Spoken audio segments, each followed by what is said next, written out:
Hello and welcome to Insights in Action with Orange 142, where we interview agency leaders and business owners to uncover the journeys, strategies, and insights that drive their success. At Orange 142, we're all about transforming brand stories into impactful digital experiences through innovative media and marketing solutions. And today I'm very lucky to be joined by Steven of Radiant Brands. How's it going? It is going well. Thank you. Awesome. Thank you so much for being on. And Stephen, I'd love to just start this off by learning a little bit more about you and your background and a little bit more about Radiant Brands. Yeah, we're a full service agency, and I'll just talk a little bit about me. I originally have a background in economics and city planning, and although I did that, I never stayed in that industry because it's too much regulation related to government influence and everything. And I ended up starting to work for architects and developers. And out of that, I could see where my skills and talents and that of my agency could come to help them Mhm. because it's about understanding how you can build developments and larger scale real estate projects and hospitality in a way that really fits a market and attracts the right kind of tenancy or customers. Wow, that's really interesting. That's such a diverse background from city planning to marketing. So what made you finally make that jump to be like, okay, I'm done with what I'm doing here and I want to get into marketing? At the time, I was quite a bit younger, but I just saw that you can't regulate your world of perfection for people and it takes too long. And what I realize is what drives and motivates people is understanding their demographics, their behavior, their wants and needs. And when you start cultivating brands and properties or retail or anything around that, you're going to attract the right customers because they're going to identify with what you're doing. So Mhm. understanding consumer behavior and really tying that to the physical built world is where Mhm. I feel like I learned a lot and have grown from there. Yeah, yeah. That's really interesting you say that. As you were talking, I was thinking about this episode of South Park. I don't know if you watched the show or not, but they talk about how the easy way to tell if a neighborhood is gentrified is by if there's a Whole Foods there, for Yeah, that's example. right. So it's funny that you mentioned that. It's really interesting the way that psychology of what types of brands and what types of developments are in a location and how that affects the people that choose to live there or choose to visit there. Absolutely. I mean, those are some key factors. We've worked with retailers before, and whatever the retailer is looking at in terms of locating a new store as part of their chain or group, they're looking at a whole range of things around who their customers are. And sometimes it could even be a secondary customer because we worked with a pet product chain, a more boutique chain, and every store they opened, they wanted to be near right next to a Whole Foods or a Trader Joe's because they knew they were a secondary purchase in the Yeah. psychology of the buyer.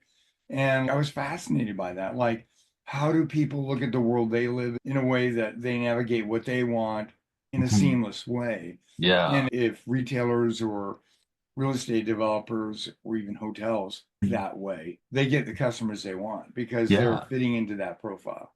Yeah. That's really interesting. And on the other end of that, I know that you've said that public development often lacks market-driven incentives. And so Absolutely. what do developers frequently miss when they don't center the human experience in their planning? If private developers aren't, they build exactly the wrong thing for the wrong reasons Yeah. and often in the wrong place. And Mhm.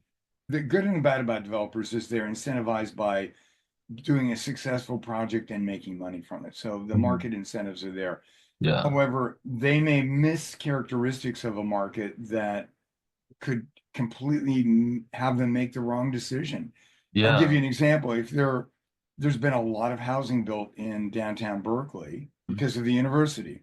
So everyone thought that was like the gold rush. So Mhm. now there's actually too much housing. Yeah. So there's a vacancy rate and a price drop. So if you think you're just going to provide a thing, Mhm. housing, how do you stand out? How do you be different? How do you attract someone in a market that's kind of glutted? You've Yeah. got to think that through. So if you Yeah. don't think about exactly why you're different and how your customers can work with you or your tenants or would desire you, you're going to just be lost in all the other options that are out there. So Yeah. And that's really interesting, the way that you're talking about this, especially taking into account your background. And as you use this example, because there's branding coming into play, there's city planning coming into play, there's also like macro level economics coming into play, where that's like supply exactly and it. demand. It's funny how that branding and all that stuff and really knowing your market affects economics on a micro and a macro level. That's exactly the key. Yeah. And whether it's because we work with both real estate developers, we work with retailers, we work in hospitality, all those motivations overlap.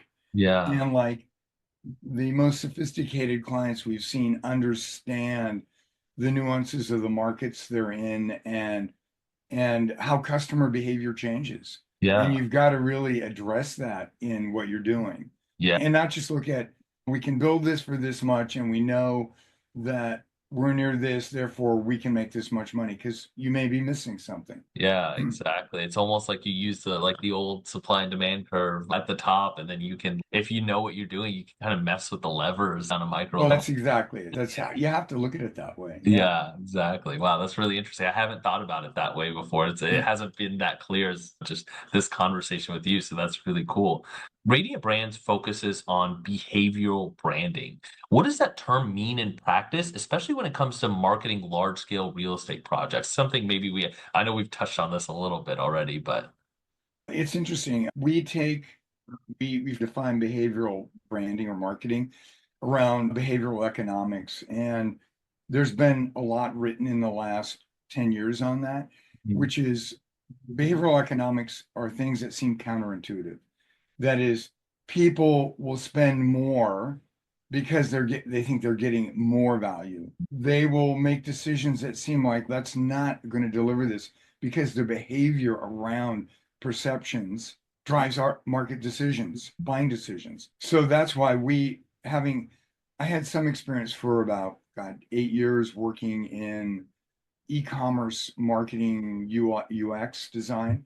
And in working in that large scale e-commerce sites, it's Mhm. all about understanding who the customers are, defining that profile and persona to the nth degree. So when someone's on your site, because you can't be there seeing them, Yeah. they're making decisions based on what motivates their needs. So if you Mhm. translate that back into the physical world, if you're looking at a 45-year-old mom with two kids, upper income, and they live in this certain neighborhood. What are the buying decisions that drive her retail experience, where they live, the car they drive? All those factors weigh into Yeah. how they shape their buying decisions in their life. Yeah. So we always build that into the front end of any work we do on a real estate development so that we can actually be designing as though we're talking to the potential tenants and customers. Yeah, wow. So what are some of those questions that you ask to determine that right audience? It seems like you're really thinking deeply about, like, for example, what cars they're driving, but are there any specific questions that you go to and you're like, this is how I'm going to determine the right audience for this mixed use development? That's a really good question. We actually have a series of questionnaires that we use, and some of these things are like related to what I would call secondary decisions, like literally, as I mentioned, what car do you buy? Mhm. Do you drive very much? What are your favorite brands you like to buy in these categories? What's your age range? So you start, and then if you flew any airline, what would it be? If you drove any brand of car, what would it be? So you start seeing how they shape their value system. And that value system then drives things that we feel are similar to those values in Yeah. how we market a building or even work with the developer and how they design it sometimes. Yeah. Wow. Wow, that's really interesting. I just you never know like what types of things come into play until you really start to ask those questions. And it's one of those things that's so subtle about like when you're just driving through a neighborhood or some sort of just the city and Yeah, you see economics at play. And a lot of people just don't even realize like the work and the thought that went behind them. exactly. And Yeah. I'll give you another example. We're working on a development in Flagstaff, Arizona. And Uh-huh. so the kind of people that we're defining around this project really are the people who would go to REI or a high-end outdoor outfitter, Uh-huh. spend the premium brand.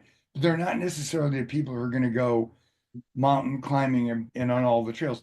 It's more of a fashion statement about how they look at their lifestyle Yeah. and what they drive and what they do. So the design of this development is going to fit into that perception level. Yeah. And they're college educated. They'll have a Yeti ice chest. They'll have the premium things. Yeah. It's all a Yeah. signal. So this place has to give those signals off to it. Wow. Stephen, this has been so insightful. I feel like I've learned a lot too, especially for Orange 142. We do a lot of destination and tourism marketing, and I know that a lot of that stuff comes into play. Where can people learn more about you, and where can people learn more about Radiant Brands? They can go to our website, radiantbrands.com, or check me out on LinkedIn and Radiant Brands on LinkedIn. And we have a very huge blog on our website, and we publish every other week, commenting about a lot of things in the retail world, the marketing world, and now the AI world, which is driving a whole other range of way people look at making decisions. And Yeah. that could be an extensive other conversation at some point. Yeah. For So sure. anyway, that you can learn more about me there in Radiant Brands. All Awesome. right. Cool. Thank you Thank you so so much. much, Shiv. Yeah.